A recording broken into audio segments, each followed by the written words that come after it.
Hello guys, मैं आपको बारिश के बीच एक वीडियो सुनाऊंगी। तो आ जाइए, आपको मैं कौन सुनाती हूँ।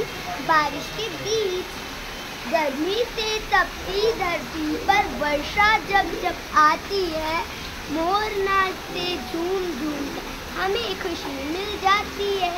वर्षा आती है धरती पर हरियाली फैलाने को, पौधों को नवजीवन देने, लू की तपन मिटाने को। आओ बूंदों में भीगे तन मन की तपन मिटाएं, नदियाँ के बहते जल में कागज की नाव चलाएं। शुक्रिया, थैंक यू। रेखा की बारी।